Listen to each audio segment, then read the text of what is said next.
feeling to be.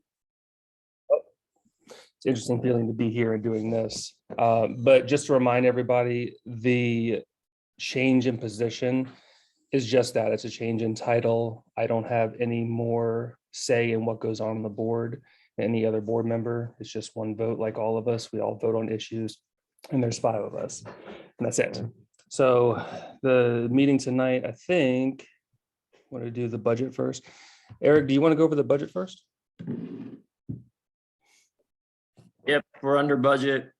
We put 120K of the townhome reserves into a 1-year CD that's 1.45% because they were getting, it wasn't good. I think it was like 0.2% in the main account because we were waiting for the interest rate to go up. Then we put 400,000 from the common reserve into a 1-year CD at 1.45% as well. So those will get turned over for the next board to do whatever they want with them.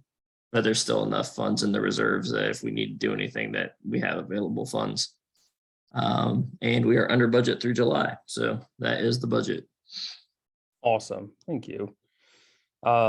And then I'll take so the meeting tonight doesn't have a whole bunch of items on it. We're going to go through this pretty quickly and then see if anybody has any questions. The dumpster update is pretty quick. So it's regarding the townhomes. Anybody who didn't see the Facebook post, what we had happen was the dumpsters were. Yeah. I'm sorry. It's all right. The dumpsters were getting full to the point where we still had space in them, but you had to open the top in order to throw your trash in towards the latter part of when it's going to be picked up. And what people were doing was what they could. People who are under 6 feet tall couldn't put the trash in the doors. They couldn't open the doors on the top. So just threw it on the top or drop it on the ground. I watched it happen and I couldn't blame them from doing it. So we had the budget set up for this year to pay for everybody to have their own trash cart service. We all know what happened with that, but the budget was still there to do it. We added a 3rd pickup in the week, and that was still under budget, which is good. And it has not stopped people from misbehaving, but it does mean that we have more space in the dumpsters for people just to open the side doors and do what they need to do. So far that's working. Anybody who's on here, a single family homeowner especially, please remember, do not drop your things in the dumpster. That's not what they're there for. It's expensive to have it come picked up. We just saw it today. Somebody, I think it was a single family homeowner, dropped off a table or something. Don't do that. It's $140 every time we have to do that. So don't drop anything there. Landscaping. I know somebody who knows a thing about landscaping. Hey, Virginia, do you want to do the landscaping update? Oh yeah, I got some things for you. Rob, you wanna let me share me? Let me share. Everybody know Virginia's now in charge. If not in charge. Hey, Virginia's down at the bottom. Does it let you share or? It or do you says get host floppy overnights? disable a participant share All screen. right. I'm gonna figure out how to do that at some point from my phone. Let me change. I think I can change it over to the person is the host. Make host. There you go. All right, thank you very much. Appreciate you. And I'm gonna share my screen. And if you guys can't see it, let me know. Let's see here. Okay, let's go. Hold on 1 second. Let me get myself together. All right.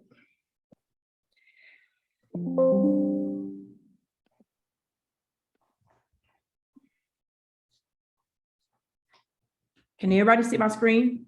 No, not yet. Okay, well, I thought I shared it. Oh, there it is.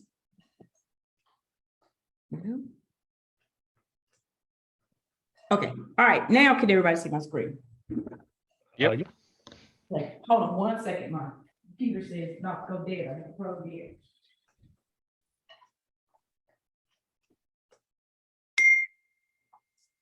Okay, so this is one of the townhome yards, as you can see. Can everybody see the picture? Is it big enough? Yeah, we Okay. can make it out. Okay, is it big enough now? Yep. Okay, all right, so, this here, I wanted to show some pictures tonight because I want everybody to understand that we as the HOA do hear you about your landscaping. So I'm gonna just get some pictures so we could just kind of, kind of nip some things in the buds about we're not, we're paying for landscaping, we're not getting landscaping. But this is the deal. What has happened is we are on bad soil, number one. Number two is that the trees are not allowing you to grow grass. So the problem is that even if we lay sod, even if we reseed in the tree areas, you're not going to be able to water. You're not watering. Oh, what happened? What happened to it? Hold on. Well, can y'all see that now? Yeah. Yep. Okay. The red lines are gone. Lights went out, yeah, it just went. Well, you're not going to be able to water, to water it. So it's not gonna, if we put sod down, if we do reseeding, all the tree roots and all that, this is not, just not gonna be able to do anything with trees and the way that is located right now. So what we have been doing is we've been putting straw, pine straw in the areas that look like that. And so even if we reseed and turn over, you're still not going to be able to water, get it watered and do what you're supposed to, unless the individual person is going to water their own. So we walked around and we also did some, there was a townhome that had, let me see if I can find that picture. There was options. Let's see if I can find something. Oh, here it is. Can y'all see this? Yep. This is one of the neighbors of what they did to their own backyard. And if you see the grass over there, that's sod. But it's not sod, it's fake grass. What do you call it? AstroTurf. Yes. So they put the turf, AstroTurf there, and they put the mulch there, and they did flowers. So these are some of your options that you as an individual homeowner have to do because of the situation of the soil and the trees that are in your home. It has nothing to do with the landscaping, has nothing to do with the home. It is just the card that we would dealt with the builders and the soil that we have. And we have so many different grasses where you see grass is growing. That's because they don't have the trees that shadows them. That's because they have sprinkler systems around in the areas and they're getting water. So that's the reason why some of the most of grass in the fronts and the other sides that are looking like that, and your backyards are looking like this, or your front of your condo townhome is looking like this because they put up all those trees. So I wanted to just kind of address that because we've gotten a couple of townhome owners complaining about their yards where you basically have no fix unless you do something like this. So I wanted to speak on that for a little bit. Then also I want to address here is the sprinkler. Can everybody still see? Am I still sharing or no? No. Okay, hold on. I have to ask that because when you're sharing, it's crazy. Okay, here we go. All right, so here is a buried sprinkler system that's not working. We found this because on the back homes, a homeowner, and can you still see if I switched it or no? I see the sprinkler. No, we see it. Oh, now it's gone. Okay, now it's gone, and then I have to, when I'm switching, what's the names, I have to go back to share again. It's crazy. Okay, all right, so now We found the sprinkler heads hidden in this, which a homeowner put down some sod. Can y'all see this picture now? Mm-hmm. So they put down the sod over the sprinkler systems. So the sprinkler heads. So this is why the grass looks like this, because the sprinkler systems are in these corners and it's covered up. So the heads are not popping up. So if we had spent money to, like we're getting ready to reseed, we spent money to reseed, it's not, because the grass is not getting the water. So this is one of the problems too, because we had some dead grass in some of these areas, is because people are doing their own thing, but they're covering up our sprinkler system heads and they're not working, and now they're broke. So does that make sense? Are they broke, or is it just an issue that they just need to cut out that corner so that they pop up again? Well, they're not working, period, now. So that's why we have the sprinkling system. And we're going to talk about that. I'm going to talk about that in just a few minutes, but we have a lot of sprinkler heads that are needed to be repaired and that are broke. And we have so many of them right now that when we walked around, that US Lawns recommended that we get a sprinkler system company to take care of it, because of some things. I'm gonna stop sharing now, and I'm gonna tell you why they recommended this. So let's see if I got it here. Roses seeded. Nope. Get another backyard bushes. I don't have that picture here. So up by the pool, I'm gonna show this real quick.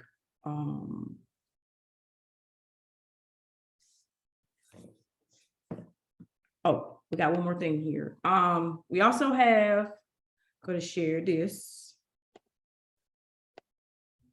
tree cleanup. And I don't know if anybody's aware of this, but it's over to the side by the road. So anybody seen this or familiar with this? Can everybody see this? I see. Yeah, it. I can see it. Okay. I'm familiar with Where's it. that at? This is by the road at the end of the townhome. So if you ever been over to the side of the townhomes in the front, there's the drainage where all the bricks and the rocks are. Yep. And it's right there in that wood on that side over there. Okay. I was not, that if we ask somebody to pick it up, to remove it, they're gonna charge us. So my suggestion would be, if somebody that's going to be burning wood or burning anything in their wood pit, they would come and cut it up and take it for them, for their own wood. So if anybody has any suggestions about that, instead of, or when the tree trimmers come, they can pick it up. So those are the two suggestions I have for that. So, I'll see if I can borrow Mark's chainsaw and take care of it. I'll work on it. okay. Also, one more thing with the landscaping, which is the, hold on.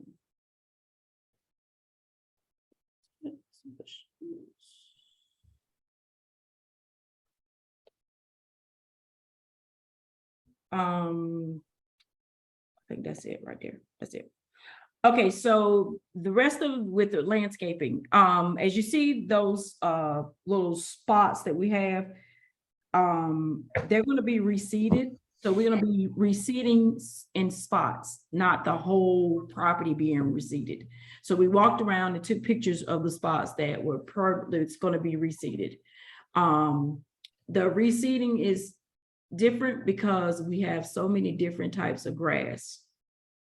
We have a lot of different type of grass. So the reseeding, he recommended that we would just go around and get the bare spots that are in the fronts, the sides, to be reseeded. So we could keep it up on the budget, because it is in our contract. But if we go over a lot of reseeding, then that's going to cost us extra. Makes sense. Okay. And for anybody who doesn't know how the growing grass works, you need the seed for whatever species you're trying to grow, food for it. So that's usually weed and feed or fertilizer or something like that goes down at the same time. Lots of sunlight and water. So she's talked about a couple of issues there, sunlight being one of them. And of course, now we found out water is another. So we've got bare spots. And we now have more things that we have to work with to get it to grow. So you said it there. Are they going to seed where it makes sense to do so, I assume? So Yes, there's no water source, right. which they're not going to do that. Right. So my suggestion is that we get the sprinkler system people out. And then after the reseeding, get the sprinkler system people out first. And then the reseeding next. But after the reseeding, they cannot, once they put down the seed, they cannot cut for 3 weeks. Okay. So they'll know that. So I guess we will put down on the Facebook page or something saying we won't be receiving any lawn services for 3 weeks because of the seeding in different places, because it makes no sense for them to do that. We do have a schedule for the leaves, the new pine straw. The cutting of okay, let's go with the bushes. So the bushes recutting. So we've had some complaints about the bushes not being cut. We only get 3 times a year, and we wait until the last part of the year to cut the bushes. So they probably will not be cut until October, November. So, and then the pine straw will not go down until the last leaf is dropped to the ground. We do, because they don't want to have to, you don't want trash in your pine needles. So the pine needles go down as soon as all the leaves are falling, the leaves cleaned up, and then they clean the leaves up, and then they drop the pine straw. And it's getting later and later every year. I think it was in the middle of December last year before we received any pine needles. Okay. I'll also add that the tree trimming, we haven't talked about tree trimming yet, have we? Or are you going to cover that? No, yeah, that was my next thing. Okay, So sorry. the tree trimming. Okay, so the tree trimming is coming. We are definitely going to get we looked at all the trees in front of every single townhome that is scratching up against the what do you call it? Screens of the what's the name. So we looked at it. It's like almost all the front of the townhomes, every single one of the trees are laying scratching up against the townhome screens. So all of those have to be trimmed back and cut. We looked at the landscaping people doing it. It's so much that they declined to do it. So that's why we have tree trimmers coming. So Virginia, is it the crepe myrtles, the other ones, or both? They're both. It's grown up. It's ridiculous. If each townhome that I stood in front of and looked at they're all scratching against those people, the people's windows. So I'm pretty sure it is very annoying when the storms come, because it's probably just hitting. So that's where they are on all of them. And speaking of also with that, overgrowing, some of the back of those townhomes, the bushes are over their fence, and they should not be. They grow over the fence, into their fence. So those need to be cut back. And that's what I have. With the sprinkler system, there are some lines that are cut up at the pool. That's another reason why that we need to have them to come out and take a look at what has been cut. I think it got cut when we had that leak at the pool, at the pool in the front, when we had to fix all that. They had to dig that stuff up before. So I think that's all coming from that. So I think we're gonna have to get that redone, because there's no water coming, a sprinkle system up at the front of the pool, or the lines are being cut.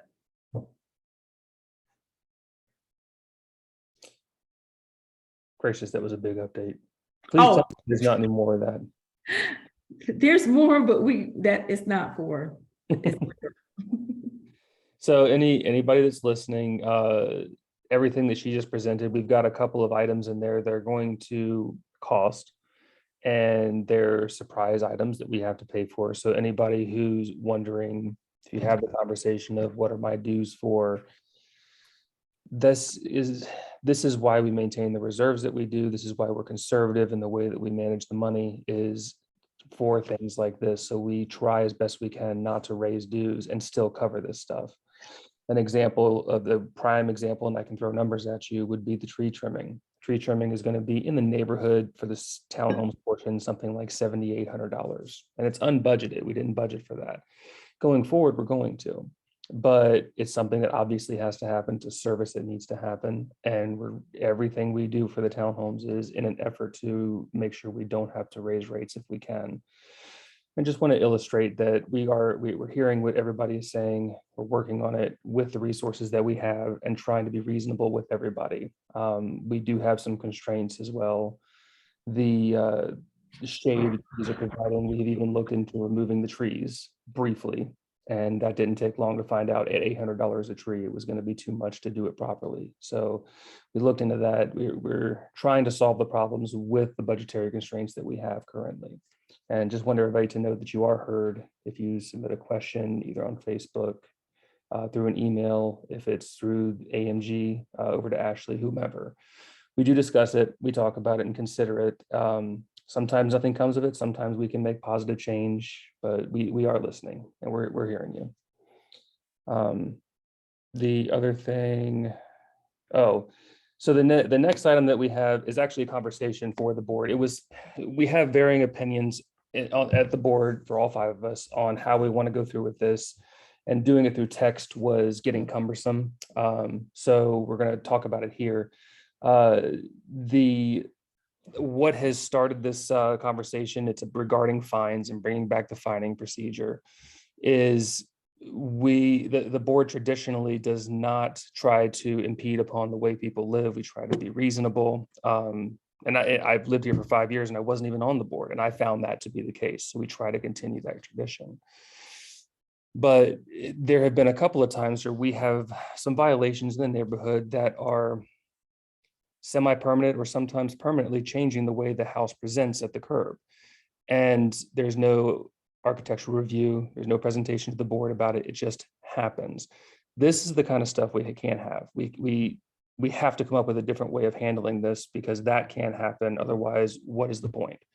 So we're going to talk about instituting fines and inspections, and Eric is going to give us a little bit of the history on that, if you're okay with it, Eric. Sure. So really this is just for the board, the new people, because Virginia and Rob were through it when we did it all before. So basically just for Justin and Boyd. But in 2018, when we started going a little bit harder with inspections and everybody complained and said, my house doesn't need pressure wash, my neighbor does, and Rob would actually go to their house and wipe it with a wipe and be like, look how dirty your house is. And normally they would stop whining and go get it pressure washed. But there's a lot of pushback from that initially. There were some people that I'd say probably 75% would just, if they got a letter, they would respond and cure the issue. There was a small percentage that would fight it and want to have a meeting. And then even if we met with them and said we still didn't agree with their interpretation, they weren't going to remedy it. And then at that point, the board decided not to proceed with fines, because we had already voted in 2018 on I think it was bi-weekly or every 15 days fine policy that would be $50, which actually got a lot of people to respond. They got mad saying we were going to fine them, which we weren't if they responded and cured the issue. But that was then one of them, by the way. That was me. Yeah, but then the people that actually never cured the issue, we never went ahead and fined anybody. So that was really the main issue. And at that point, I was like, well, why the hell am I wasting all this time doing inspections if it doesn't fucking matter anyways? So I stopped going around and doing the biannually inspections. So for the last couple of years, it's been, if there's been something egregious, we would send a letter, but we weren't going around every year and saying everyone needs to fix these main issues. So if you guys want to take the lead and decide what you want to do with fines or inspections, and have a blast. I saw a email from Ashley. It was regarding what the limits of our authority there is. Can you go over that? Was it $50? Is that the limit? Like what is that? No, that's what we set, because we had spoken with the attorney back then, and they said as long as it was reasonable. I don't have anything in writing. It was either Rob or Ashley that talked to them, because I didn't talk to our attorneys at all. But I remember at some point it was as long as it was a reasonable amount that you could justify, then it was fine. So if we needed to, we could get a letter from them, but there was never anything said that we had to have something filed for a fine policy, because they could just be stated in the letter that's going out. Okay, so we've got to go over, if we're going to go down this road, we guess, as a group, we have to decide what the finding structure looks like for each thing, or do you want to bring it up as it comes along? What was the idea back in 2018, how that was going to work? It was a set amount for anything. So no matter what the issue was, I had to, because if it was just your trash can was out, all you had to do is put your trash can away, send an email saying, hey, our trash can's not out. We bought a trash blind. It's in the garage, whatever it was. And then we just marked them off that Okay, they didn't have the issue anymore. If it was something bigger, like pressure washing, and someone was on a fixed income, they could write us back within the 15-day window and say, hey, I'll get to it, but I can't afford it for another 2 months. So we just extend the time period. So it's really just to get people initially in that first 2 weeks actually respond and say like, yeah, I got the notice, like we're going to do something about it. So that's why when people got mad about like their time period, I was like, the letter says like, just let us know within 2 weeks if you need longer time or what you're doing. So I thought it was perfectly reasonable. Obviously, some people don't, because they get mad when they get a letter saying they're doing something wrong. But that's where we were at that point. I was, and I will admit there was 1 year, and it was around 2018 or something like that, where I had not pressure washed that year. I got the letter, and that lit the fire under my rear end to get it done. And I remember all the emotions that came along with it, but I didn't pressure wash my house either, so my own fault. It was effective. It got me to do it, so I know it works. The other question that I have for everybody is, we're talking about, you said trash cans, we've got, what if the grass is too long? What about pressure washing? These are relatively easy to fix things. What about the ones where we have semi-permanent structures or something going up that is in violation of the HOA, of our policies? Let's say a fence, throw that out there. Somebody does a vinyl fence. They spend $5,000, $10,000 doing it. And we say, no, you can't do that. What does that look like from a findings perspective, from a what are we going to do about it perspective?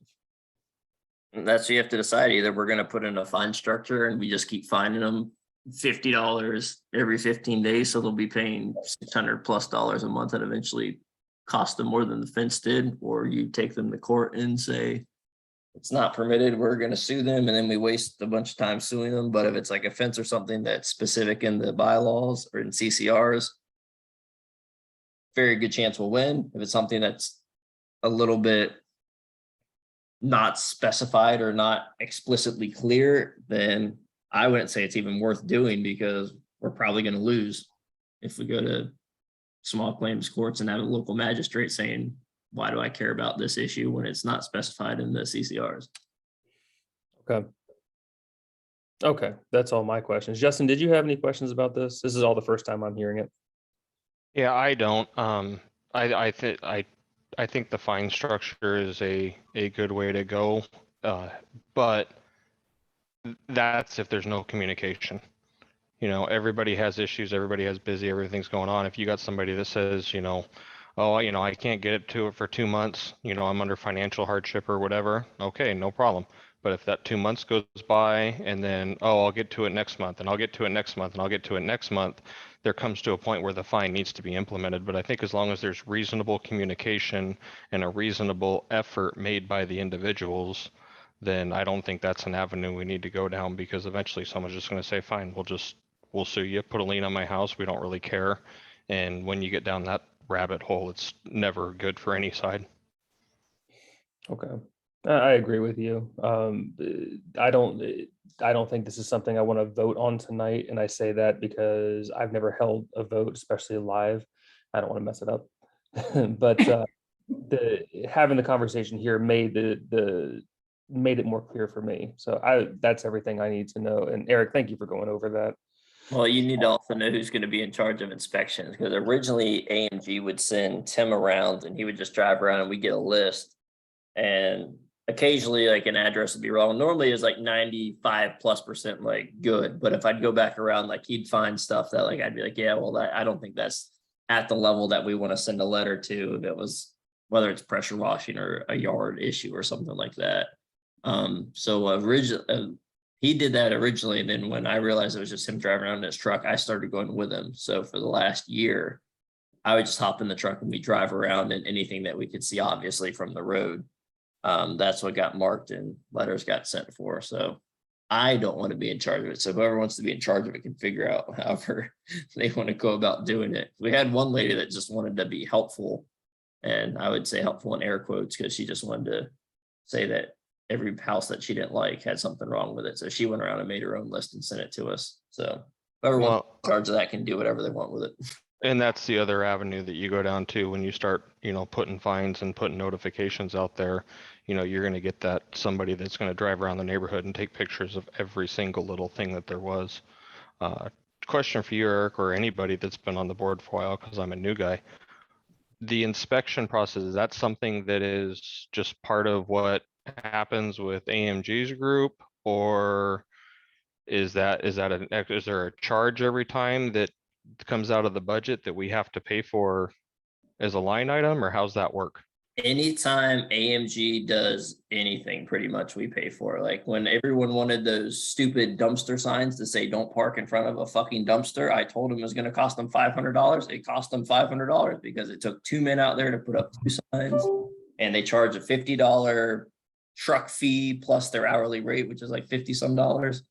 So because everyone wanted to make a big stink about me saying don't park in front of the dumpsters, it cost them $500 to put up stupid signs that we should have never needed.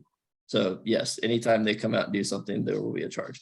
Okay, and that's what I thought. And I've been here since August of 2018. I've lived in multiple HOAs across the country, and I can say the one that we have here is by far the most reasonable of any of them that there are. I've lived in HOAs where they come around and they do they'll do inspections every 2 weeks. And if you happen to have a vehicle parked wrong, like I lived in one where you weren't even allowed to park in the street regardless. And if you had to park in the street because you had guests overnight, then you got a letter, even if that was for one night. So I don't think, we need to go that avenue without any doubt. For me, I'd like to see it stay kind of how we're going, ebb and flow, have people keep communication and just be reasonable. I'll also throw in there, kind of adding to what you guys are talking about. Ashley just texted me and said that we do get 12 inspections from AMG a year. That's included with our contract. Still, I kind of like the way you approached it, Eric, where you were with them. But it's got to be a hybrid of something. It's not something we have to decide tonight. But if I am going to agree to issue fines and we're going to say, yes, we're going to fine this person, at least from my perspective, I want to put eyes on whatever the problem is and take responsibility for it. So if I'm going to send somebody a fine letter, I want to know really well what I'm doing. So if we're going to do a combination of me or Justin or somebody riding with AMG, or we just do it ourselves, we'll figure that part out if we even go forward with this. But I will say that if I'm going to send somebody a letter that's going to cost them money, especially in the neighborhood that they live in and own a house in or whatever, I would take some more responsibility for it. So I'll be there doing it too. That's all I had for the inspection and fining. We've got all the information out there. We'll talk about it offline. Justin, are you good? Yes, sir. I'm good. All right. Rob, Virginia, Eric, anything else you guys want to add? No, I just want to piggyback off of Justin. I got friends call me all the time because they know I'm on the board about their fines and their letters they get, and they're like, "Oh, they get fined for petty stuff. I mean, just stuff, and I'm sitting here like, wow, we don't do that in our neighborhood, which we really do, because some of the fences here look horrible, and some of that stuff needs to be fixed. But like we said, we've had a hard time enforcing fines because of, pushback. But some people don't care about that pushback. So I think we just, like you said, we need to get something in order, because if not, it's going to get out of hand eventually. I agree. It'll be uncomfortable, but this job isn't comfortable, so that's okay. It is what it is, right?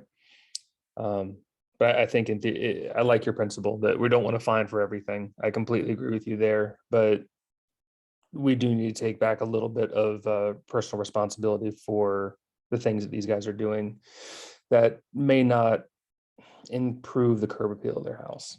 So anyway, it's enough on that. Hey, Rob, how do you feel about talking about the pool?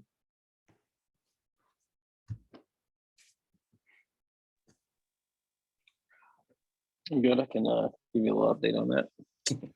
Let's see. Let me switch screens. Sorry, I was jumping around looking at, in case you asked about something else, I was pulling up different files and everything. So as far as the pool, the 17th is the last day of the pool season. It will be a full operational day. So basically Saturday, as of Sunday morning, if you go to use your fob to get into the pool, you'll discover you can't get in there. So 17th of this month is the last day. The social club, remember, they're not a committee or a part of the HOA, but they are a bunch of nice neighbors from the neighborhood who do stuff. They're putting on, I think, an ice cream event up there. I put that information into the website. I put it on Facebook, and I sent out an email blast about that. It's not really completely, I think you guys talked earlier about pressure washing, or maybe you didn't. I don't remember now. I was driving at the time, but pressure washing got done. That included the pool house and the pergola up there.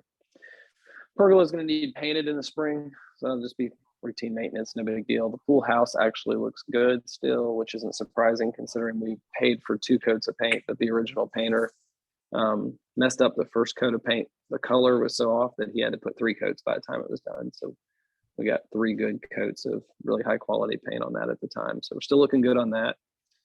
The doors got repainted and cleaned up. We might need some maintenance in the spring again though.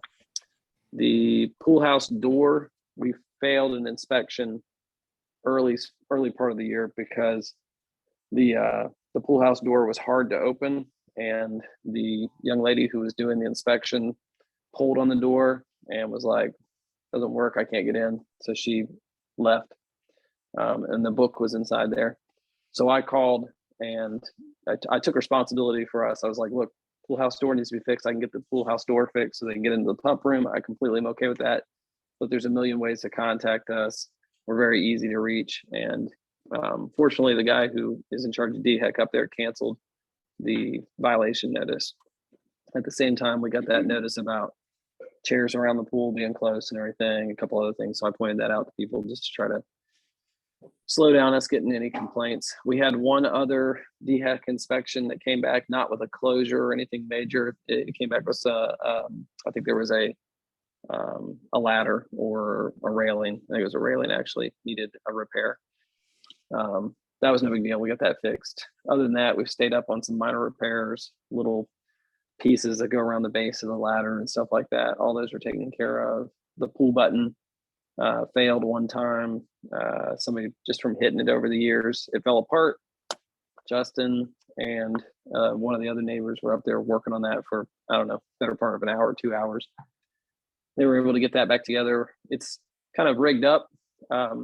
That button probably needs to be repaired. I may just replace it in the spring with the budget. It was about $200 for the button, which when you see that initially, you're like, that makes no sense. After I did a little looking at the button, there's a timer built into it. That's what we're paying for, is the timer. So that when you hit the button, the gate unlocks, it stays unlocked for, I think it's 30 seconds, and then it relocks, which is actually a DHEC requirement. So you can't get around that. There was a drowning incident. I say drowning incident because it was a child that did drown. However, was resuscitated, fortunately. I believe that from at last I heard, full recovery. Doing well. However, yeah, full recovery. Yeah, you're good. Yeah, he's fine. So obviously that came up. I'm getting a reminder on my Alexa at this point. Alexa, stop. There you go. go try on your swimsuit at some point, your team swimsuit. So anyways, drowning incident, fortunately, let your mom know. Yeah, the recovery and everything. However, that was a thing that came up. I know that kicked off a lifeguard discussion. Unless anybody wants to go into a big discussion about it, I mean, we could talk when the meeting's done, because I don't like to personally stick everybody here, but that I know of, there's been no push from the board to change the status, which they're, as of right now, we don't have lifeguards. So I'll redo the contract in October. The contract gets redone, so we're coming up on that. And unless the board pushes for something different, I'll present the same contract to you guys that I had from last year. I anticipate a small increase in the fee, but just for normal costs and everything. Other than that, I don't think there's anything major, unless you guys have a question about anything with the pool. Oh, we getting the mushrooms done again this year or next year? Well, not this year, but 2024, 2023. You know, I noticed that they're looking a little bit worn. It's a good question. I noticed they're looking a little bit worn. That's a very expensive process. So it's something I could quote on going into next year. They look great when the water's running on them. So it's kind of one of those things of, you know, if you want them redone, we could look at redoing them in the spring. But I would probably ask the board for additional funds for the budget, you know, for maintenance going in to cover that next year. So if that's something you guys think you're going to want, let me make a note for myself. I'll get a cost on that. There was something. Oh, I know the other thing I was going to mention. There's in the pool parking lot in the back corner, that little drainage ditch area where the rocks are. Eric and I went over there, and a bunch of neighborhood kids showed up and helped us pull all those rocks out so drainage would flow a little better. That's got to be dug out and the rocks redone through there. I tried to get a quote from one person that didn't work out. A guy knew, and he's gone back and forth. He got too flaky, so I decided to stop asking. I asked the pool company. They said that's something they can definitely do, so I'm waiting to hear from them. Usually it's kind of good if we use our vendors, because, you know, you give them on one thing and then you can push them on another thing. So that might be something to consider, just using them. So I'll get you a quote on that as soon as I hear something back on the parking lot drainage, and then I'll get a quote on the mushrooms while I'm at it. Anything else? Oh, speaking of the pool, they will be going in, the landscapers will be going in the pool to spray for the, there's, weeds growing inside to the pool. So they're gonna spray those. So they'll be going in there. They got the code, so they'll be going in there taking care of that. Cool deal. I'm not going to go on that unless somebody brings it up. So that's all the updates that we have for, that's all the updates that the board has. We're not going to vote on anything tonight. So if anybody has anything they want to talk about, bring up or ask us, this is the time to do it. Who has control over the chat or the meeting right now? Is it Virginia? Rob's got that host now. Okay. So Rob, you've done that before. How does that work if somebody has a question? They just chat? Do they raise their hand? What do they do? So you got two schools of thought on this. My thought process in this would be to go ahead and, if you're done with all board business, end the meeting itself officially, so that if somebody's got to go, they can go and they've heard everything. And then if board members are available to stick around, which I'm available, I'm sure you are, Justin, if you're available in Virginia. I think Eric had to get going, you know, he's got a little one. So I would end the meeting officially, and then we'll still be here. And if people got things, you can throw it out and you can bring it to your next meeting. I like it. Let's do that, because you've done that a time or two. All right, so we're going to end the meeting. I guess I have to say it. So we're going to end the board meeting. I guess you stopped the recording, right? Is that how that works? No, I'll leave the recording running. If somebody's got something they feel like is private that they want to talk about separately, they probably should reach out independently. But Okay. I'll leave it recording so that we can present it as part of it. We're just officially ending business. So that way, if a board member leaves, they don't feel like they're going to miss out on a vote. No votes. We're done. We're done here. So anybody else that is on, whether the board or otherwise, we're here for you. If you have any questions, if you want to talk about anything, let us know.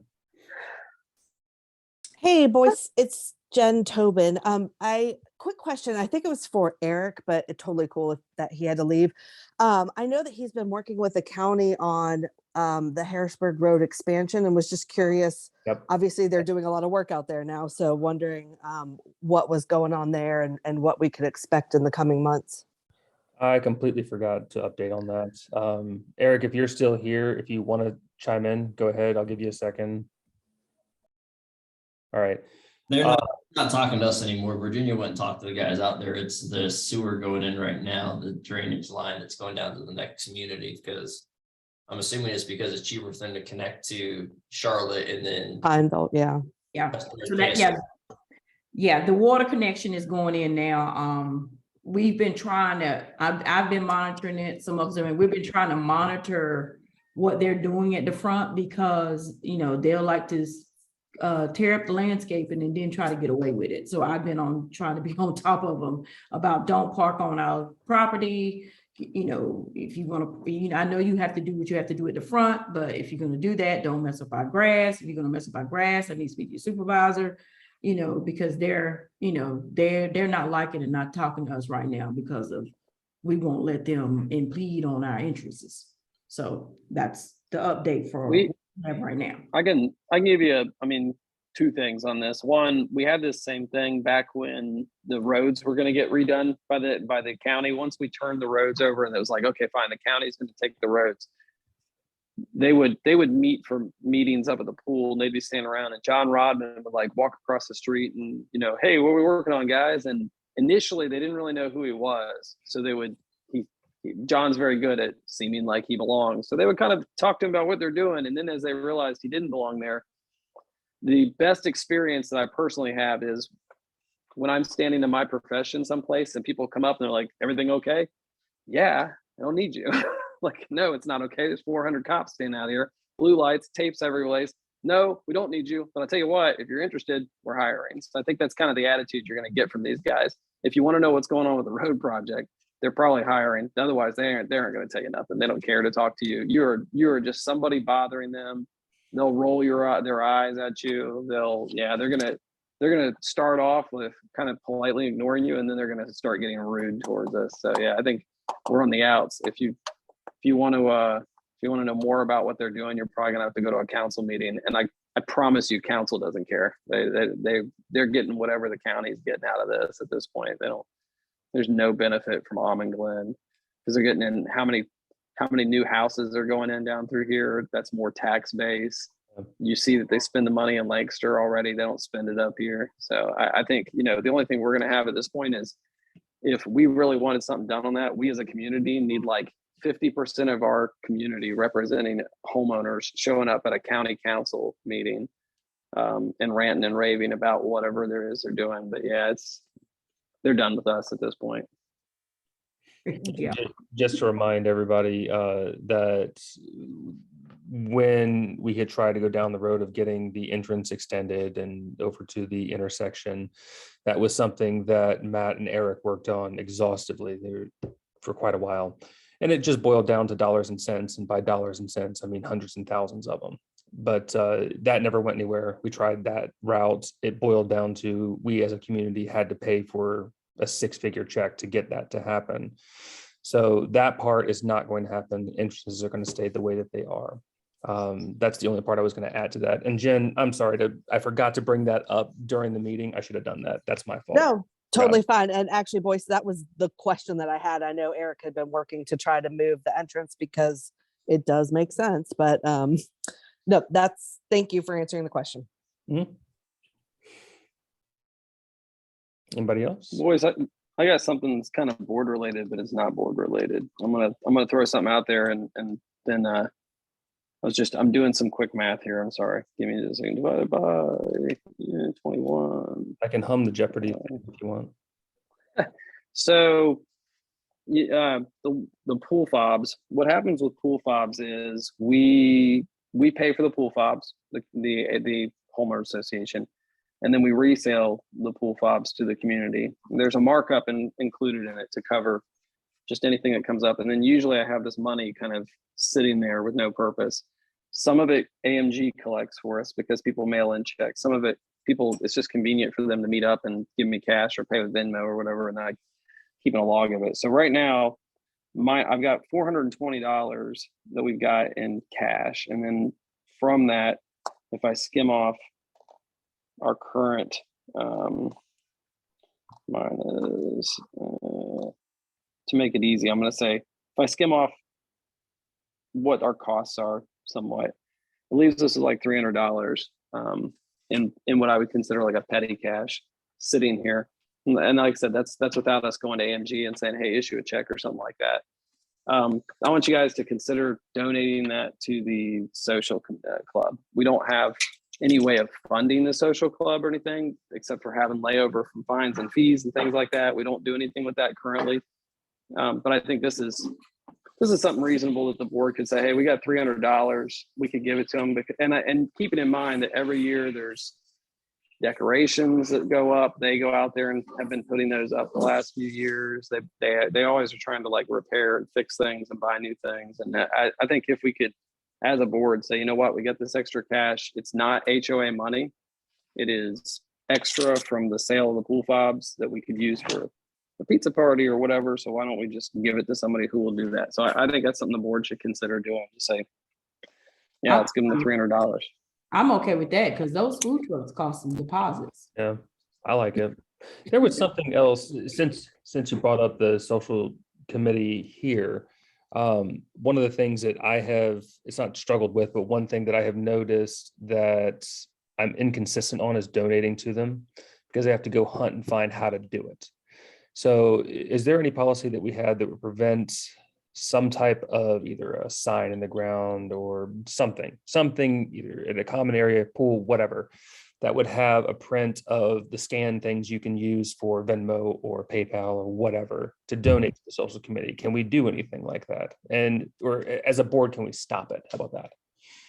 Well, so I think we've got something about signs in our stuff, but the big thing would be, I mean, there'd be no reason for us to care to stop it. So right now, I think there's a scan code that they've got hanging on one of the signs up there. I mean, we could put something more visible up there for it, or they could put a sign up there or whatever if they wanted during the pool season. I think it's completely appropriate. But I mean, I wouldn't be the board member to be like, why is there a sign that says donate to the social? We put it on the website. We try to make it accessible to people. When I recently shared, I did our email blast. If anybody, and I should have plugged it earlier, but I'll plug the Almond Glen HOA website, almondglenhoa.com or almondglenhoa.org.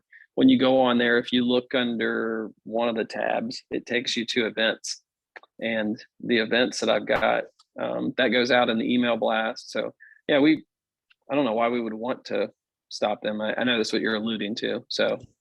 And thank Yeah, you there's no for reason doing for it. that, Rob. I actually just looked because this is Petra. I didn't get the email, but it filtered to my junk folder. So I looked in there and I did see it. So thank you for doing that. We do truly appreciate it. We actually have been using, there's like a cork board over by the water fountains at the pool. Mhm. So this summer we have been putting, we have the Venmo up there, and then we've been putting signs up for each events. Granted, we're going to lose that coming this weekend, but we do try to, and again, we really only can advertise on Facebook, but when we do the invites on Facebook, we do put the Venmo account on there if anybody wants to donate. But I guess we could also do the QR code there too. I don't want people to feel like they have to donate. It just, you know what I mean? Like, I feel like if we just do kind of a small plug at the ends, we're kind of just like, hey, by the way, if you want to donate, that would be great. But putting the QR code with every single invite, I just feel like it's kind of like in your face. Please, please, please donate. But I mean, and Jen can help me too. We are getting a good amount of people donating. And I think we're just over a year doing this, and we've been getting a lot of a good turnout with all of the events that we've been doing. So I personally, I'm a social person. I know that I have a bad rap in the neighborhood, but I am a social person and I love doing this.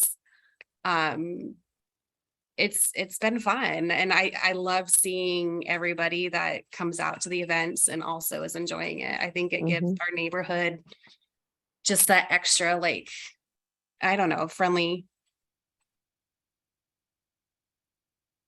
feeling. Yeah, Yeah. it's good on the Almond Glen page. So I had done it a while back, and life gets so busy at times. So I've actually had more time because I'm not having to donate so much time to HOA on the regular basis. I'm kind of just pool focused in the website. If you go on the website, one of the tabs, I had changed it to social club, and I think I put the new beside it. So what I do try to do is, like I did with that one, I put the ice cream social, I put this life-saving event. So I'll try to be more consistent about, if you guys have something going on, I can update it in there. And then when I send out those email blasts, the only time we send them out is if there's something going on. So we can just keep including them in there, and that'll help get the word out for you guys. Rob, who's in control of our signs up front now? Christy Jones is.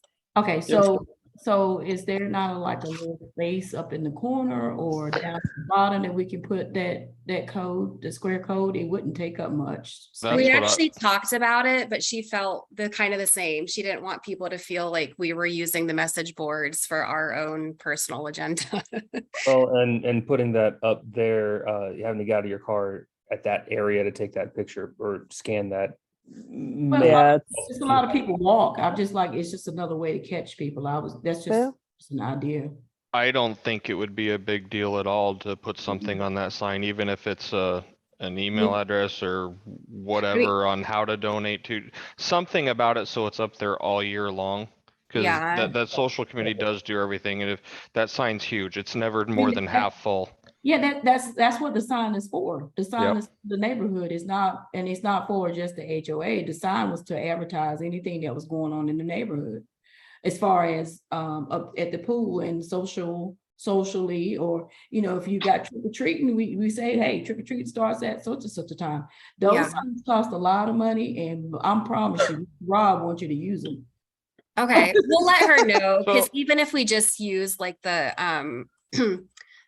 just the Venmo accounts would be, and maybe that's something we could, because we had talked about it, and she's like, I just don't want, so I'll let her know that you all talked about it and are okay with. Yeah, and if you need one of Rob or Brian to talk to her about it, then let us know, because the sign belongs to the neighborhood. Tell her to bring me the keys and the information. I'll go put it up, and then she has nothing to do with it, and she can play dumb. She loves doing those. She loves. She'll send Jen and I a text and be like, does this sound okay? We're like, yeah. That's funny. So sorry, go ahead. I was just gonna say, I do appreciate this conversation. So thanks, Rob, for bringing it up. And the ongoing support from the board. We appreciate it, and we like to do fun things. So more to come for sure.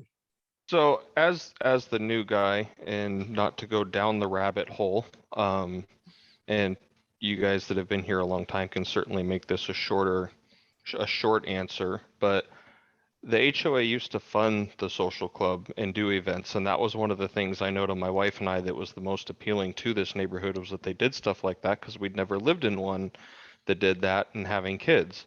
Now, whether it's a social committee that does it on their own and raises funding privately, but I'm just curious what the reason is why the HOA quit funding that.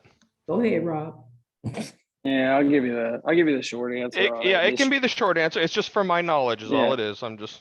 Yeah, no, it's a good question, because I get it. So the original board was meeting and talking about stuff we could do, and I was like, hey, we always do like these potlucks as a community. Can the HOA pay for it? And the answer was no, because there's a very specific list of things in the CCRs, I think it is, that we can. This is what the HOA board can spend their money on. So social stuff wasn't in there, so it's like, well, that stinks. It's our money. So I started looking at all the different things that were in the line items, and I'm like, there was a playground in there at one point and stuff. But what we noticed is the HOA collected fees. So when we renegotiated, and what would happen is the management companies, Ashley wants to give like a thumbs up, or the management companies typically collect all the fee. Like if you have a late fee that you have to pay of $20, that goes to the management company.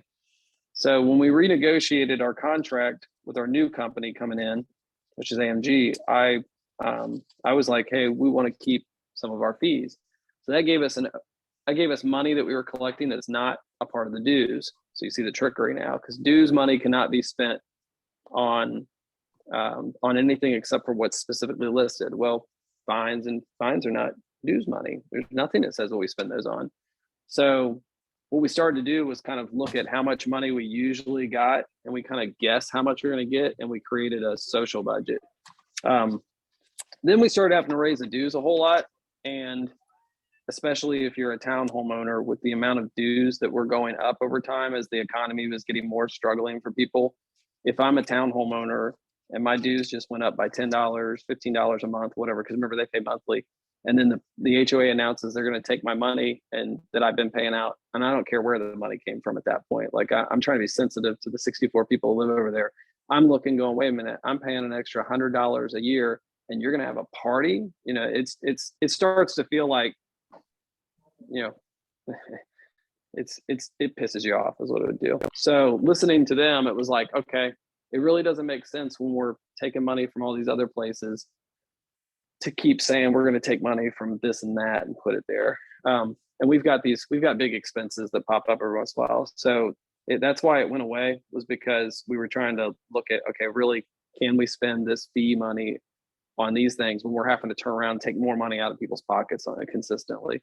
Now we've leveled off recently a little bit. We didn't increase the dues enough for the townhomes the last time we didn't increase, because we talked at the time inflation was going to be a lot more.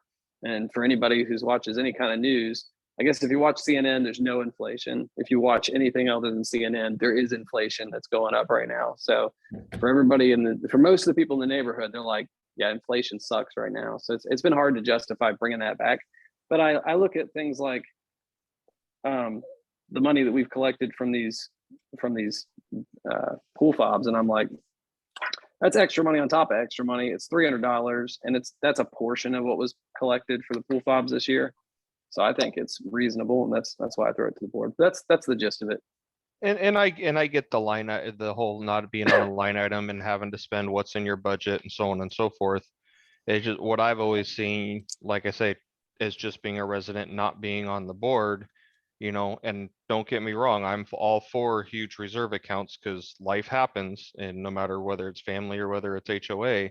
But when I see us putting, $100,000 into a reserve account every year, every other year, whatever it is, in my mind, I don't see an issue on why you can't sit there and say, okay, we're going to contribute, we're going to have $2,000 go to a social committee that is going to be strictly for neighborhood events and so on and so forth. And especially, our dues, I think when we moved in, they were 155 a quarter, and now they're like 110. So we've actually reduced dues, and we're still putting money into these funds, or we're not putting money into these funds. We're putting money into all this money into reserves, which, like I said, is great. But I don't see why, if we're doing 100 grand, we can't say, okay, you know what, we're going to delegate $2,000 a year to do something for the community, and then everything else is private fundraiser. As long as it's a line item on our budget, in my mind, I would think that would be okay, but maybe it's not. Yeah, well, so the first thing is, remember the townhome dues have gone up quite a bit, and they need to go up. I mean, catch me after the next budget meeting, then we'll see, because once you have to vote for a townhome dues increase, and it's going to happen, like it's going to happen. Everybody can shake your head, like, I don't think we're going to do.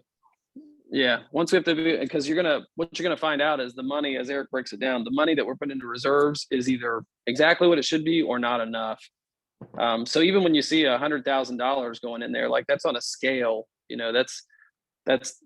that's your household budget on a scale. If you should be saving $60 a month to pay for some future expense, but you're only saving 40, you're like, well, I have $40 I saved. I'm like, no, you should have saved 60. Now, if we were saving 80, now you get extra money. But the other side of it is like the dues money that you collect from the neighborhood can legitimately be spent on specific items. So you legally cannot, according to the contract, the covenant of the neighborhood, you cannot take $10 from me for dues and then use $1 of it for a party. You just can't. Yeah, it's just in our stuff. Now, like I said, we could go back to using fine money, but I think before we would do that as a board, my recommendation would still, like my personal thought as a board member would be still look at the overall budget. The economy sucks, times are tough. And the last thing that I want to hear as a town homeowner is you're increasing my dues. And also we're throwing 3 parties this year. And I'm like, even though it's not true, it feels like you're increasing the dues with my money so you can pay for that party. So that's it. I mean, it's a conversation to be had. It's perception versus reality. So Yep. my It's a vote is balance. my vote is it's not called a party. It's called an Almond Glen team building event. Also not in the, also not what we can spend That money was good. on. That was good. Justin, that was real Made good. that up, too. Made it up. I mean, that's what my work does. It's Mine as does too. creative a thing I've heard lately. Yeah. Neighborhood friendship building. Yeah. What you don't want to do is you don't want to open the board up to litigate, because like we have board insurance. Like literally, if we all voted to do something and we're doing it with the best, like for instance, we do not, let's say everybody wants to put lifeguards and we as a board go, no, we're not going to put lifeguards. I'll pick that because it's a nice hot button topic. And we as a board say, no, there's no need for lifeguards. And then there is a terrible incident at the pool and somebody turns around and says, I'm going to hold the board liable. We have insurance to protect us because we were doing what we could. But if you say, well, I'm going to use $1 of budget money from dues, you are literally you're intentionally going against it. You don't have any protection when you get sued. So that's what you got to consider. So that's why we're stuck. I mean, it's a bummer. I know we got around it before. There is a way around it. Like I said, we could look at our fines collected over the last year, roll the money and say, hey, we collected $1,000 in fines. Let's roll that over and let's use that for social stuff next year. But I think that's something we should really talk about before we do. And it would be like this $300 where, we can ad hoc discuss it later. I'm not asking for the board to make a vote on it or nothing tonight, but I was saying, I think that's something we could do. So we could do the same thing going into next year. It's totally something we could do where we decide to take that money and put it in a certain place. Because it's no different than if you said, hey, we got an extra $400 or $300 from the pool fobs after we're done paying for them and replacing and all that stuff. Why don't you use that to replace the light bulbs of the pool? The money can be spent where the board decides to use it because it's not dues money, so you can spend it on anything you want. That makes sense. I will, Jen, get the keys from Chrissy. Just put it on the sign. Yeah, I agree to that. It's not a vote. I agree to that. I'll definitely let her know. Thank you, you guys. You're welcome. but my wife she's like, I want to talk. So she's right. She's been patiently. So we had, I had to make the decision that she wasn't going to sit here right next to me because I thought that'd be wrong. So she's upstairs and called in to talk about this. So I'll let her ask her question. Actually, I don't really know what she's going to say. So that's frightening. That was your cover for everything. I am not being held responsible for this. Yeah, So you'd be do nice. you have like a help You'd me be that nice, you're going to hold Bryce. up? Well, I was just actually going to Bryce, pile you up be stuff nice. at the base of the stairs. If she gets mad at me, then she has to stay upstairs. Yeah, you'd be nice before a shoe be coming across there. Yeah, be nice. Can you guys hear me okay? Yeah. Yes. Okay. Hi. So, speaking of lifeguards, the situation of the pool was obviously very jarring. And I know that there were a lot of feelings about it, to include, wanting lifeguards, but that's just financially talk about raising dues. Like I totally understand that that's not a realistic solution, but I wanted to follow up a couple things. First off, I reached out to EMS and I had EMS come to the pool on Thursday.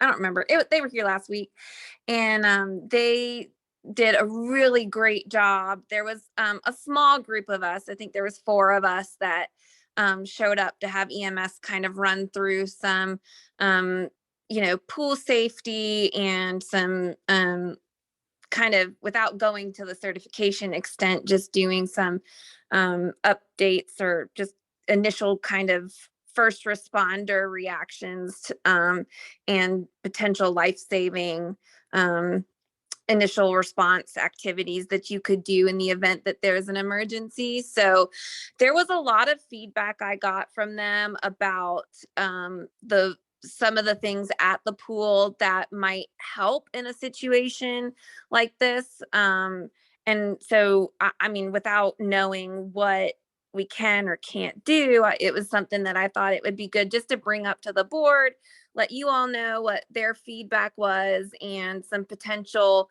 thoughts on how to kind of promote pool safety and accountability without the expense of lifeguards.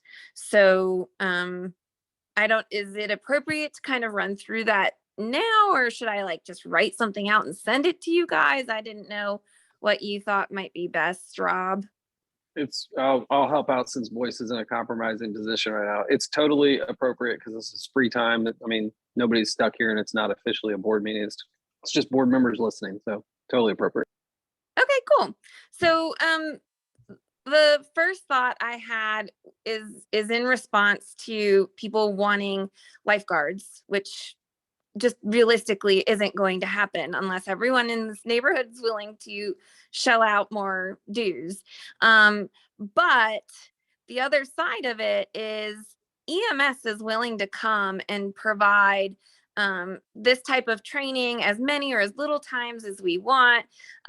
Or at the very bare minimum, I would absolutely be willing to volunteer my time to kind of walk people through the things that are available at the pool to help facilitate an emergency, in an emergency. I'm sorry, does anyone else realize that those hooks on the pool are like the giant ones with the near the life preserver are meant for life saving? I had no idea. They called it a shepherd's hook, and its use or intention for use is if somebody is is unable to respond to catching the life preserver and you need to literally fish them out. Like, I had no idea what that was for. And the phone that's at the pool, I walk past it a million times and see that it says in an emergency call 911, but it never crossed my mind in an emergency use that phone, not my cell phone, because it's a landline and its GPS identifies where you're at, not to mention the address on the phone. So there's just a lot of different things around the pool that people don't know about that is just a good tip or trick in your arsenal in the event you need to use it. So my thought was, what if and please don't kill me, I just think that it's a good idea.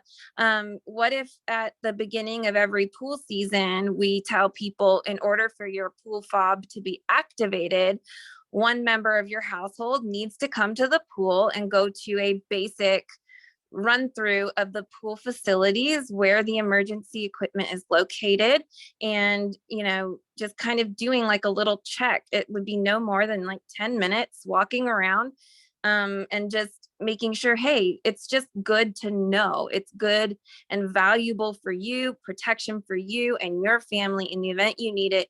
You know where things are and how to get help. That was first thought. I'll. As I was gonna say, is it a pause? Is it a pause for That's response? a pause for reaction and response. Yes. My feedback, and I'll be the first one to jump out there and say this. Obviously, she pitched that to me, and I have to come at it from obviously several different angles. But that one, I'm inclined to agree with. Even I didn't put 2 and 2 together with that landline, and that's ridiculous. That I should have thought of that. And if something like that was in place, where if I wanted my kids to swim there, I had to go and look at the donut thing, the circle, the little hook, the phone. and just see at the beginning of each year, may have reacted differently that day. So I'm behind that, as an unpopular of opinion as I know that's going to be, but I like it. You're talking about the 10-minute, like, hey, meet up with us? Yeah. There's 295 homes divided by Well, 2. Let's say only half the neighborhood wants to go. That's 147.5. We'll let the half the person go. Times 10 minutes. It's 1,475 minutes divided by 60. That is 24 and a half hours of meeting. And that's assuming everybody needs one meetup. I would say this. I don't think you can make it a requirement. And here's why. I'm a member of this neighborhood. You can't keep me from going into my pool. So as a member of the neighborhood, you say, hey, you got to spend 10 minutes meeting up with us, 5 minutes, 2 minutes. You got to take 30 seconds. I don't want to. So you literally are going to run into that problem. I think what you could do is you could make it, what you would be better served to do is maybe partner up with the social committee, maybe again, look at that fines and fees money and put on some sort of a pool safety day event type deal where you plan to have people who are first responders, if we could find any of those, and you could have some people who could help you out with going and talking about the kind of things you're talking about. Because yeah, I don't care how many times you go up there and tell people that there's a pool phone right there, which one thing I did make a note is we could do a better job about putting a sign or something that does indicate that the phone is over there. Maybe we can make it a little more obvious, but you can tell people a million billion times there's a phone right there, use it. Because when you dial from your cell phone, it goes to Charlotte, it gets redirected to Lancaster Right. County. And we have actually been telling people that since I moved into the neighborhood and was like, hey, do you guys realize this is how it works? And that's why Lancaster County Sheriff's Office is saved in my phone, not 911. And people won't, they'll forget. You'll do what you always do. We have lizard brains under panic moments. Your lizard brain will go looking for this every single freaking time. You wouldn't believe the number of people who flag me down. They're like, hey, can you help me out? I'm trying to find someplace. You're holding the GPS in your hand. Like lizard brain just can't figure stuff out. So I think in a moment of panic, even if unless you're like training on it, people will forget about the phone up there.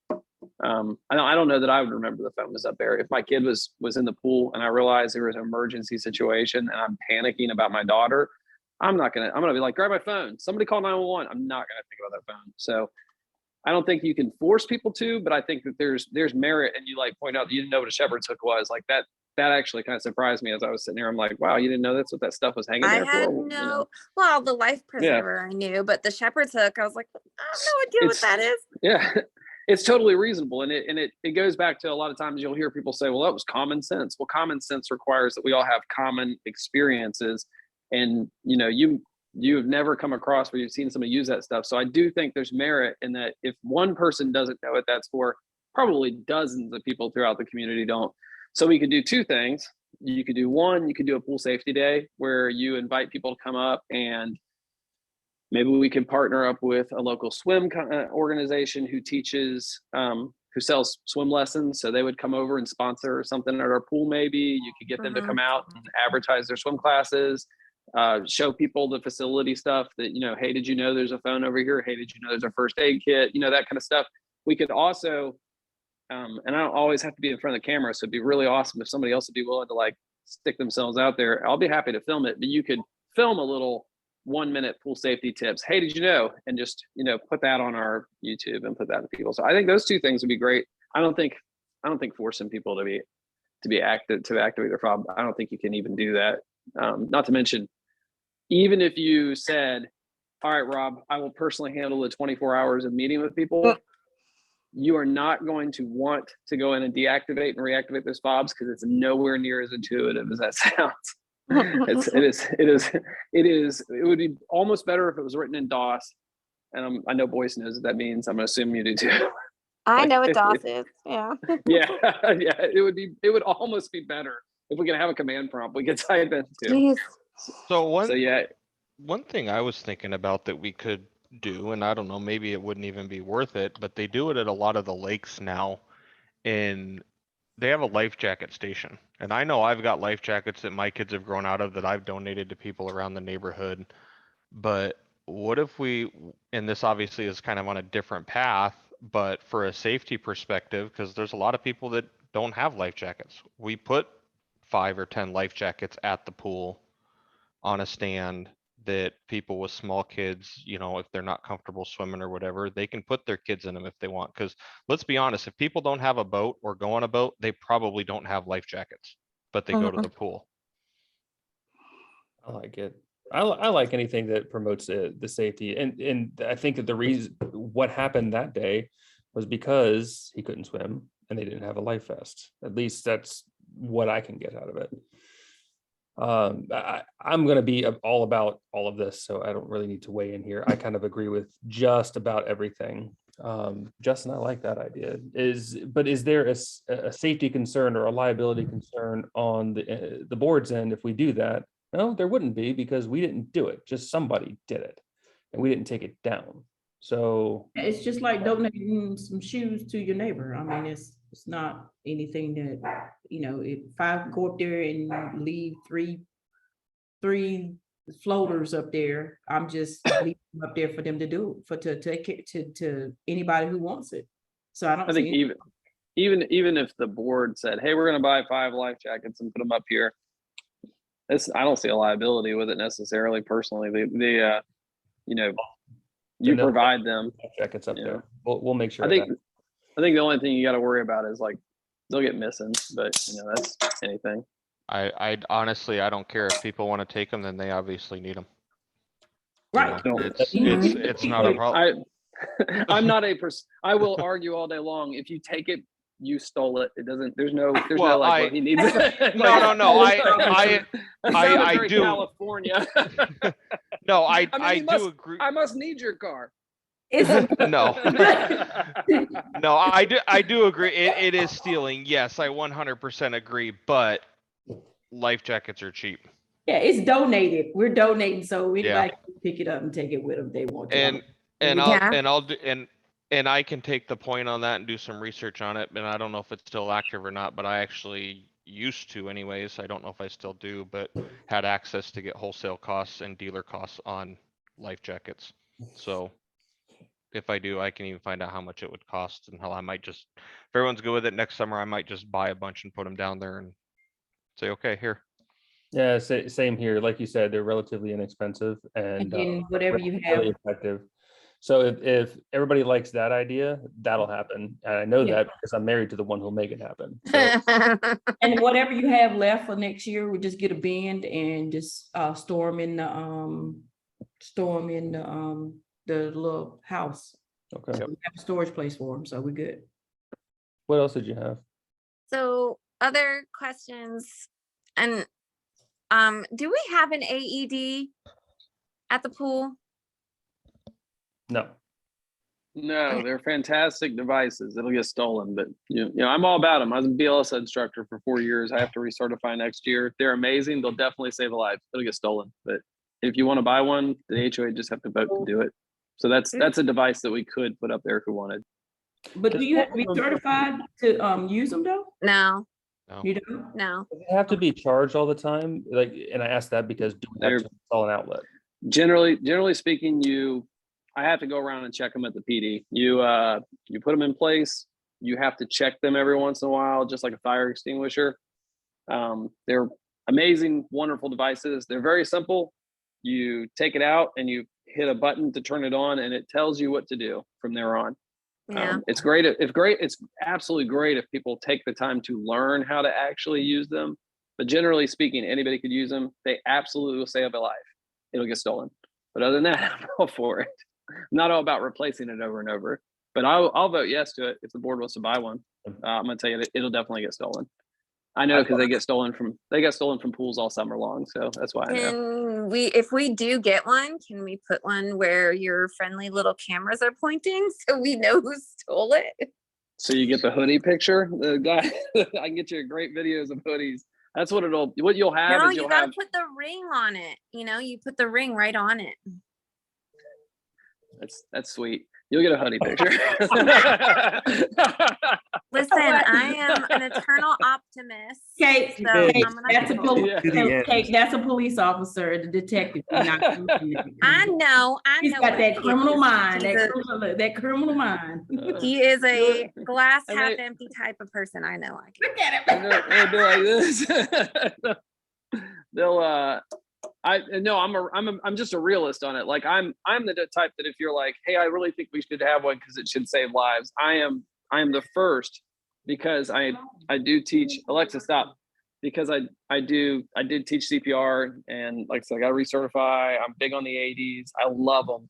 Unfortunately, I've seen a lot of them getting stolen because once they realize they're there, so people will hop the fence and steal it. Unfortunately, but then if we put one up there and it gets stolen, it gets stolen. If it doesn't get stolen, then it's there. It's got to be accessible, because we had one HOA in our jurisdiction that was like, can we lock it up? I was like, well, what good's it going to do you if What it's the locked heck does away? it do? Yeah, right. One thing that you can do that will help is you can put it in a bathroom, because the bathrooms auto lock at night.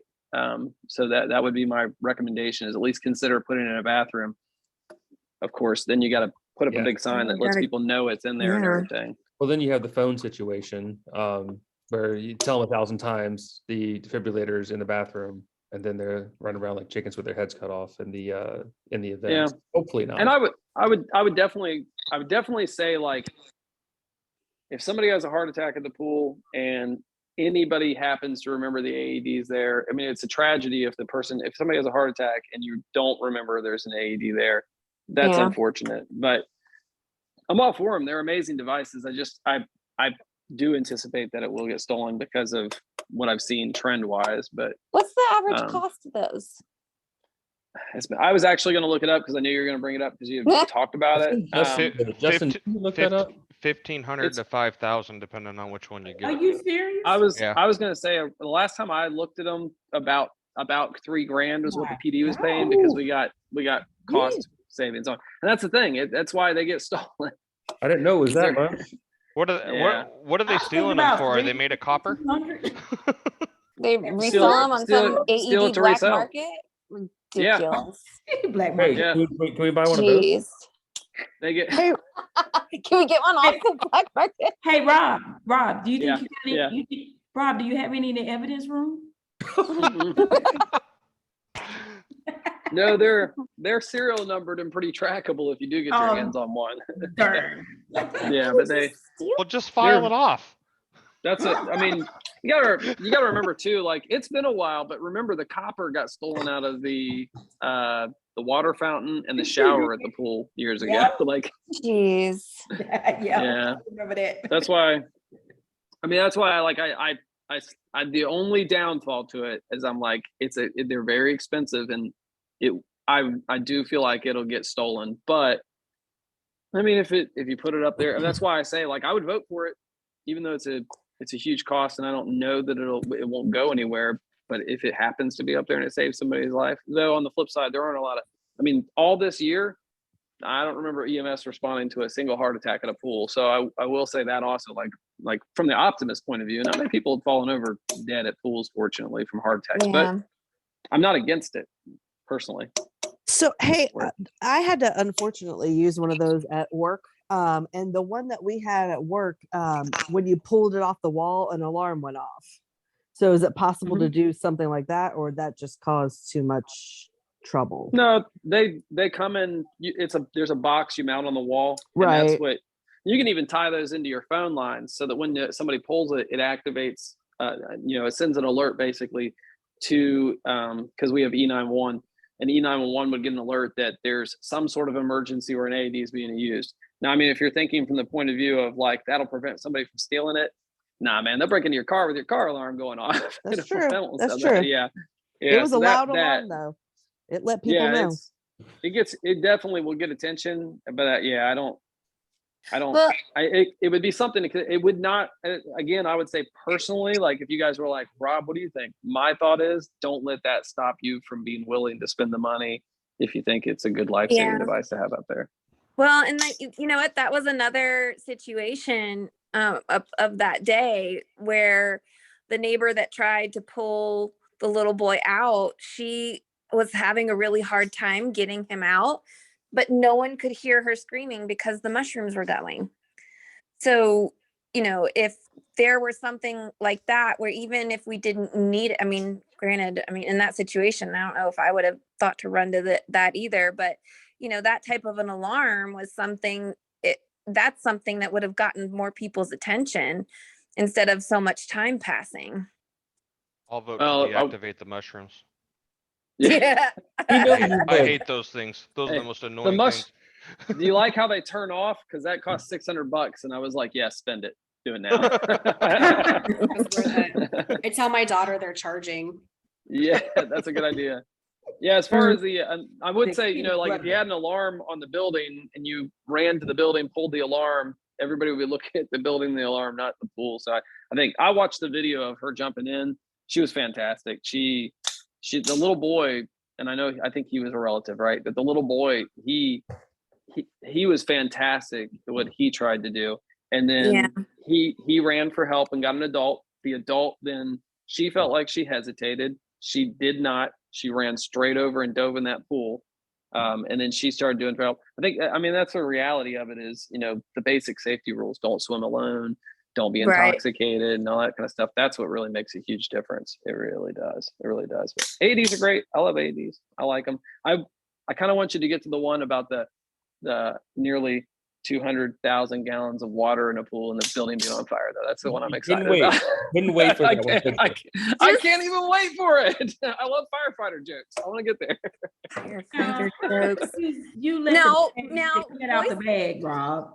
Boyce already told me what your response was going to be, so I was I know. debating even bringing it up. I was know, like, and why doesn't there be chastised? No, let me have my joke. Oh God. I've told so many firefighters that all weekend. I know a bunch of firefighters. I was like, hey, you ever thought about this? And then they were like, man, I hate you so much. So it's already been fun for me. I'm glad you got amusement out of it. I'll point the, you know, the finger square at the EMS guys about there being only one entry point. Here you go. I'm gonna set you up. There's only one entry point in and out of the pool. In the event of an emergency, you would all have to file out of the one entry exit point. Therefore, they had a suggestion that you possibly consider adding another exit at the back of the pool in the event that you needed to safely exit without climbing the fence. No, you left out a part. You said in an event, what kind of emergency? In the event of any type of emergency where that front exit was blocked. See, was you good, took it Jake. away You from didn't me. mention Yeah. That was good. I'm married to that. Hey, That's well done. how they- Well done. Here's all I'm gonna say about that. If the 7-year-olds that are in the neighborhood and 8-year-olds can climb the fence, Ain't no anybody way I can. No. Y'all want to have some freaking way. fun? I would I'll go try to climb the fence right now. You get to watch me. hail myself. Yeah. No, wouldn't do it. I do like the idea of in event of an emergency, say the building's on fire, you know, we'll go with my original suggestion. However, I would agree with, you know, say you needed people to exit from a different place. The only problem you're gonna run into is if you have a gate at the back, it's not on the electronic lock system, which means you'd have to manually key open it every day. So you will have that issue of like, do you leave it unlocked all the time? Obviously, then anybody can come in at any time. So if you guys are going to talk about putting another gate in, you have to figure out how's it going to get locked and unlocked. The easy answer is, well, you could ask the pool company to do it. Will it get done? You know, I mean, so there's that. You know, they do a pretty darn good job. I've been pretty happy with them this year, but you know, vendors, they'll fail. They'll do something to irritate us. That's our thing. But well, and that one was less of my concern because you're right.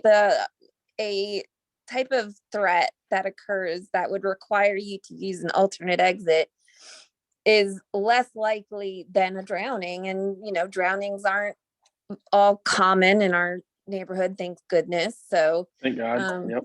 Yeah, but you know, they had a really good suggestion on how to kind of mitigate some of that cost, which honestly, for anything that we needed to get done that, we wanted to try and save costs with, and it was a reasonable request, not something silly, is to see if there's a local Boy Scout in the neighborhood who's looking for his eagle. Doing some type of community enhancement is, my brother was an Eagle, and that's exactly what he did. Something that you could utilize. To my knowledge, for that, if we're gonna have any work done, it has to be done by somebody who carries an insurance policy. They can add us as an additional insured.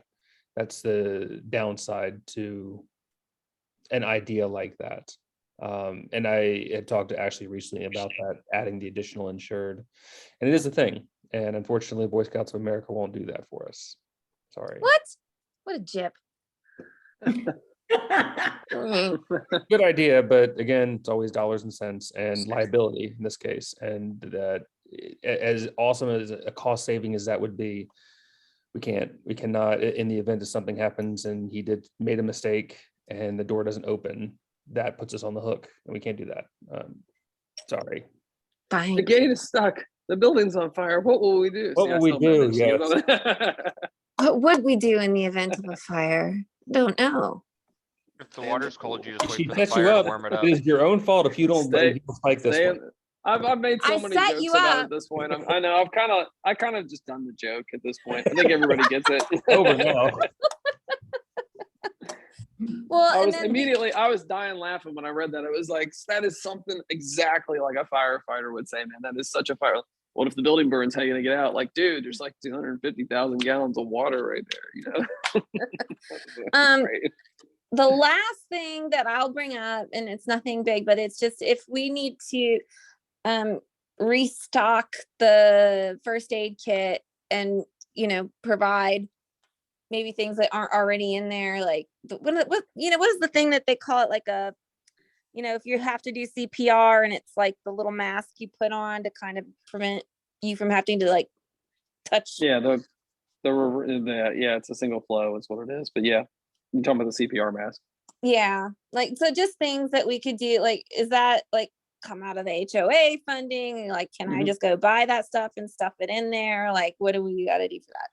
If people notice that it needs, because usually what we do is we end up pretty much every year buying a new first aid kit, and it's just something the pool company does. So anytime that if they notice it, they'll restock it. If we are like, hey, there's a lot of supplies that need to be restocked in that, we just tell them, hey, to replace it. If it's just gauze and stuff, I mean, we could just replace it, and then one of the board members can do it, and then it gets reimbursed. But generally speaking, every single year we put a new kit out there, because by the time the year's over with, they get picked and pulled apart. Yeah. There's band-aids taken out. That's what they're there for. So Yeah, it's no big deal. yeah. But yeah, yep. Okay. That stuff needs replaced. We just put new ones out there. You don't need the mask, just hire Wendy Peppercorn. Who? Sandlot, the lifeguard from the Sandlot. Oh, yeah. Wendy Peppercorn. Yeah, That's impressive. I got it. I know the name. I'm impressed. I was stumped on that one. Well, we did just have that movie thanks to the social committee, so. Well, then that is all of my tirade. Thank you guys for your time and input. Keep on me about the ones that we need to talk about further as the board and make a decision on, in case I forget. And the same, was there anybody else on here? No, I'll keep track. Can I throw one last thing out about lifeguards? Because I know that the big You've thing held is that in for a while. yeah. Well, and no, I totally forgot, and then I thought about it again. So the lifeguard thing, I don't want everybody to think, it's just a dollars and cents thing like that. The absolutely cost is a factor. Like if it was $5 to add lifeguards, we'd be like, Adam. If it's $1 million, it'd be like, ooh, So cost is definitely a factor. It's the board didn't just completely go away from them because of cost. I think if they had been effective, and if they had been if they've basically been doing their job. But you got to remember the lifeguards. The biggest impact that lifeguards have is the fact that they are they're kids mostly. So they're out there trying to figure out how to be a lifeguard in life, and they're like, stop running, don't do this, don't do that, and people react negatively to them. Then the other side of it, they just sit there and don't do anything. We had 2 lifeguards originally was the way our rotation worked, which meant you had basically one doing nothing, one up, and they were rotating with each other, which is reasonable. It's hot. You're sitting out there in the sun. That's a tough job. And then they would rotate a break in there at times. That didn't work out. One lifeguard would be sleeping. There were days where you're paying a lifeguard to just sit there because there's nobody at the pool and it's raining. And then the lifeguards, so the costs were there, but it's also the fact that they're students and stuff. A big thing about lifeguards is if we said, okay, we're going to go to lifeguards, remember that means the pool opens when the lifeguards are available. The pool closes when the lifeguards aren't available, and they're students. So you go back to the school year thing. The way the community pool used to work was it was Memorial Day to Labor Day, right? Memorial Day first, Labor Day second. Yeah, I think I'm right?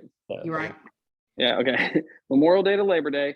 And the way it worked was, while school was still in, the pool didn't open till 4 p.m. That's right. So, because the lifeguards had to get off out of school, get home, get to their job. So the pool didn't open till like 4 p.m. until school was out for the summer. So summer, it would then open up all day long. So if you were to say as a board, like, we want to reinstitute the lifeguards, be like, get ready for a shorter pool season. And our pool season, works the way it does. So yeah, I had made some notes in case the board was like, oh, why don't we do lifeguards? Why we get rid of them? It wasn't just the money. It's the school schedule thing. They weren't always the best at rule enforcement. Nope. They're like anybody else. They call off sick. So Mhm. then scrambling to get another one, a lot of times because we would only employ one or two, which to make it flow the best you needed to, but because we'd only run one or two, there's some pools in the area that have like 6. So they get priority because they're paying a lot more money than us. So our lifeguard isn't available. Now what do we do? Do we have the pool open? So there's a lot of factors that went along with it where it was like, it's not even that effective for what we were getting. And one of the things too is if you put a lifeguard up there, all of a sudden you think it's bad with the kids. Now there were people who would not let their kid go to the pool by themselves, but now if there's a lifeguard, we'll put our kid up there, or they'll put their kid right by the lifeguard and they think the lifeguard's going to watch their child. So it just wasn't effective. That was our primary reason for getting rid of them over the years, and kept weeding back. And then when we went to the attendant only, the attendants did even less. So now here we are. That's our biggest thing. It's like, why are we spending the money for something that's not generally effective? It'd be better to, the attendant was good because they knew CPR at least, but then again, you're limiting your hours. And I don't disagree with that decision at all. That's where my mind is at, trying to come up with alternate solutions that say, going to the pool, I go with my family at my own risk. And obviously something very major happened that I was not prepared for. So wanting to ensure that I am prepared from now on, that's to me, like, I've taken that accountability. And as a community person, it's now something that I will make sure whenever I'm there, I am able and confident in being able to help in an emergency situation. And that's where I guess I kind of feel like all the people who were screaming for lifeguards would kind of want to take some of that opportunity themselves to really educate themselves, their families, and say, if this happens, do I know what to do? Because we don't have lifeguards. And so like, that's where EMS came and it was great. I absolutely plan on having them come back. So definitely I'll connect with the social committee about having an event where EMS is there to once again kind of just run through some simple tips and tricks and safety measures. Cause I feel better going to the pool knowing those things. Yeah, I think, there's a lot of new parents. I had the benefit of 1994, I joined the Army and they trained me in CPR, and I've always been CPR certified. However, it's a humbling experience to be standing over somebody who is dying and not really be sure, like, after all those years, wait, how many counts is it? That's because you do CPR training every year and you never have to use it. And I found myself in that situation and I felt very unprepared. And that was after years and years of going through CPR training. So that's when I they were like, hey, we need new BLS instructors for basic life saving. Who wants to be a CPR instructor? And I was like, me. You know, I'm on the canine team. I hunt bad guys in the woods, but I want to go be a certified instructor on how to do this, because I didn't feel very good about standing there looking at a guy that I was like, I don't know if I'm doing this right or not. So I recommend it for parents. CPR training is amazing. It's life-saving that you may never need, and God help you never will. But the one time you need it, if you don't remember it, you feel really bad. So I'm with you. I'm a huge supporter of the idea of find somebody who teaches CPR and partner with them to offer a class in the spring. We could coordinate, open up the pool and getting people in there, you know, early before the pool is actually open for an event and training and stuff like that. And, you know, but people would have to pay for it. Obviously, you know, you partner up and you say, hey, if we brought a CPR instructor here and had them here on a Saturday or something, and I don't teach civilians, so I can't do it. But if you got somebody who came here, there might be a CPR instructor in our neighborhood who just doesn't know you guys are looking for that. And then you offer it. There might be a lot of people who would be like, yeah, I'll pay the money to go up there, learn how to do CPR, or to meet at the Bell Johnson Center. You know, remember, we can always rent the space or something. And support it. You know, we as an HOA could say, okay, we're going to have the HOA board meeting on a Saturday at this time, and while we're having it, we're gonna have a CPR instructor there if you guys want to do the CPR. So I think there's opportunity to definitely help people get the tools, but you know, it's also only so much we can do. You can lead the horse to water, you know. Yeah. Oh, yeah. Hey, I think it's a great idea to let's connect next spring before the pool opens. And like Rob said, maybe we can do something like maybe the day before the pool opens, we could even do like a sign up sheet for people to come. I was going to come on Friday, but I had a funeral to go to, so I couldn't come. But I'm in the